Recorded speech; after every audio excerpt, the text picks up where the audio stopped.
Okay, Bismillahirrahmanirrahim. We continue with our preparation of cash budget. So the preparation of Hayes Company's cash budget is based on the following additional assumptions. So on the 1st of January, cash balance is expected to be 38,000. So that is your opening balance, okay, your beginning balance of 38,000.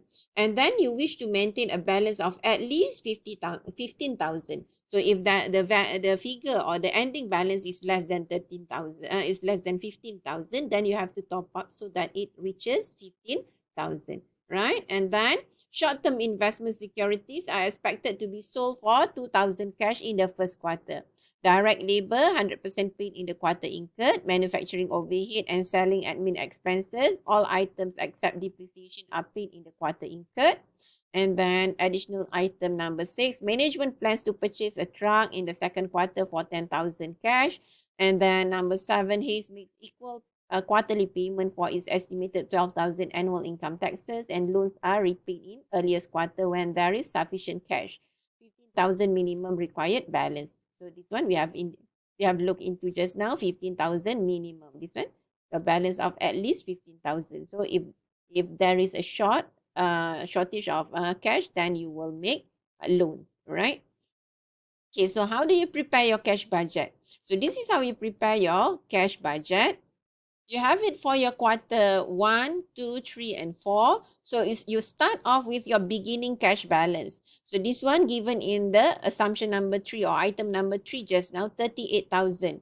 This one, January 1st, 2022, cash balance is expected to be 38,000.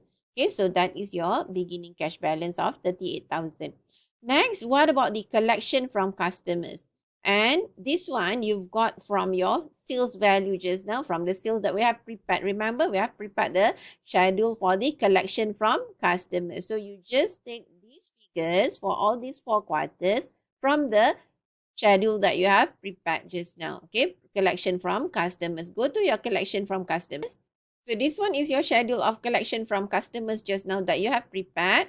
Okay, you take this one. For quarter 1, it is 168,000. Quarter 2, 198,000. 228,000 and 258,000 for quarter 4. So just put there all these figures in the respective quarters.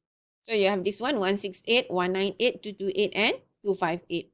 Next, what about this one? Sales of investment securities. Okay, look at additional item number 4. Additional item number 4, short-term investment securities. We have already do this one. Item number 3, we have already done with it. And then for item number 4, short-term investment securities are expected to be sold for 2,000. So when you sell your investment, you will get money. You will get your cash. So that is your inflow. That will be under your cash receipt. When do you receive it? So that will be in the first quarter. The amount is 2,000. So you put there. In the first quarter, you will receive 2,000. So sales of your investment securities. Then you total up. All these are the receipt. So you have 168 plus 2 that give you 170,000 for quarter 1. So that is your total receipt for quarter 1. And then you add with your 38, that is your beginning cash balance. 38 plus 170 gives you 208. So that 208 is your total cash available or total available cash for that quarter. And then you have to less any disbursements that you make. And then what about this one, direct materials? That means direct materials are the payment. Disbursement means the outflow of money going out of your business. You are paying. So here you are paying for your direct materials. So how much have you paid for your direct materials? Remember, from your purchases, then you pay all your suppliers. And then we already prepare for the payment for your direct materials. Remember, we have prepared the schedule just now, item number 2. This one, we have prepared the schedule of cash payments for your direct materials. The total payment here. So for quarter 1, the total payment that you are making is 23,200. For quarter 2 is 27,200, 31,200, and 35,200. So you take all this. This one is the for each respective quarters, then you put there the total payment for your direct material. So the first one is 23,200. So here you go, 23,200, 27,200, 31,200, and 35,200. Next, you look for the payment for your direct labor.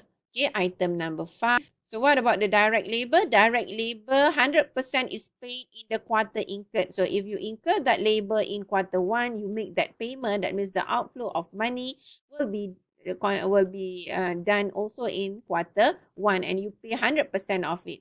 So go to your illustration 9.11 or the budget, the direct labor budget that we have prepared earlier. Remember?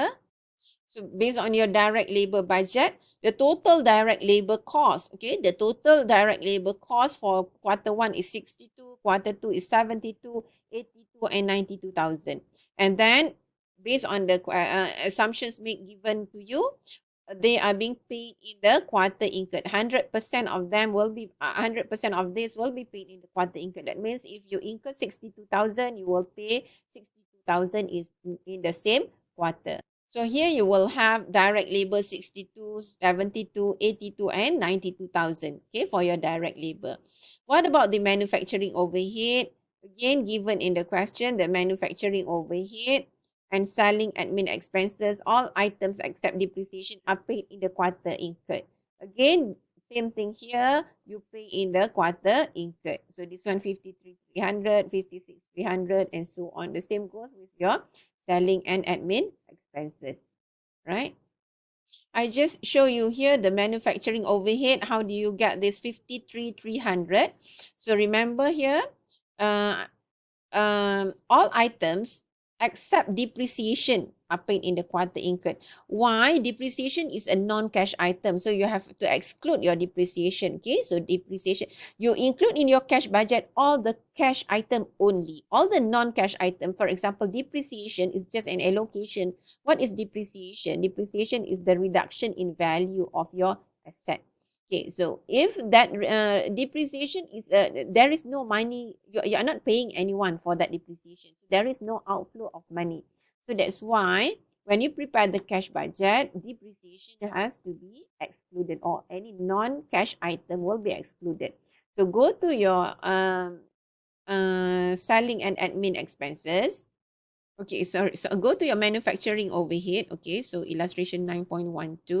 Okay, this one, your illustration 9.12. So you will have this one, your depreciation. Your depreciation 3,800. You see here, total manufacturing overhead is 57,100. So that one is inclusive, okay, inclusive of your depreciation. So what you need to do, you have to deduct it. You have to minus it. You have to remove it. So that means 57,100 minus your depreciation of 3,800. So that will give you 53,300. So you do the same thing for your quarter 2, 3, and 4, whereby you have to minus your depreciation amount of 3,800. And then for your selling and admin expenses, so here you have your selling and admin expenses, and then again you have your depreciation. So your depreciation of 1,000. So from your 42,000, you have to deduct 1,000. You minus 1,000, that will give you 41,000. So you do for the rest of it. For each quarter, you have to minus 1,000 because that is the amount of depreciation that you have to exclude from your cash budget. Okay. So that's how you got this one. 42 minus 1 will give you 41,000. This one also you got 43, 45, and 47. What about next one? Purchase of truck. So based on the question, management plans to purchase a truck in the second quarter for 10,000 cash. So you look for the second quarter, you're going to pay. So pay is an outflow. When you purchase, you have to pay money going out. So 10,000 is going out. So in quarter 2, so that means here you will have purchase of truck. In quarter 2, money outflow or disbursement will be 10,000. And then what about the income tax expenses? Income tax here, Hayes makes equal quarterly payment of its estimated 12,000 annual income tax. So 12,000 is the annual income tax, and you are doing it on a quarterly basis. So 12,000 divided by 4, that will give you 3,000 for each quarter. So that's how you arrive at the 3,000 here. Okay, 3,000 equal installment, right?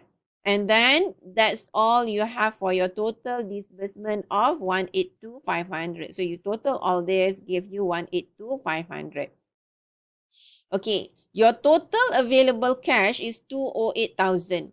And then your disbursement is 182,500, which is lesser. So 208 minus 182 give you a positive figure. That means you have excess of available cash. Okay, you have excess of available cash by 25,500. And then you don't make any borrowings. That will be your ending cash balance. What about this one? An ending cash balance of one period or for quarter one will be the opening cash balance for quarter two. So that will be 25,500. This one we already work out how you get 198,000. And then total cash available for quarter two will be 223,500. And we already discussed about all these figures. So you will arrive at your total disbursement to 11500. So 223,500 minus your 211,500 gives you a positive of 12,000. So you still have your excess of available cash over cash disbursement by 12,000. But remember in the question that you want to maintain a minimum cash balance of 15,000. Remember here, you want to maintain a balance of at least 15,000. What if you have a balance of only 12,000? So if you only have 12,000, you want to have at least your ending balance of 15,000. So you need to make borrowing. Okay, you will need to make borrowing. So that's why in your ending cash balance of 15,000, you will need to have borrowings of 3,000. So ending balance will be opening balance here in quarter 3, 15,000. Then you do the same thing. Then you will arrive at 22,500. Now, 22,500 is more than 15,000. But then mentioned here, item number 8, loans are repaid earliest quarter when there is sufficient cash. Okay, so you have now minimum of 15,000. Minimum of 15,000. Now you have 22,500. So with that 22,500, you will repay your loan. You will repay your loan, but that will include additional 100 of your interest. So how do you get 100? Remember when we did just now? When we did the budgeted income statement, interest expense is expected to be 100. So that is your interest expense. So when you make the repayment, that will be more than 3,000. That means the extra is your interest. So 3,100. So you've got 19,400. So this one, the closing balance becomes the opening balance for your quarter four. And then you do the same thing. Finally, you've got your ending cash balance of 37,900 ringgit. So that's basically how you prepare your cash budget. Okay, so remember how you prepare your cash budget. Just have your beginning cash balance at your receipt less your disbursement, and then you have your financing, and then you will arrive at your ending cash balance. So hopefully you have a better understanding on the cash budget as well as how to prepare your cash budget. Okay, with that, I thank you.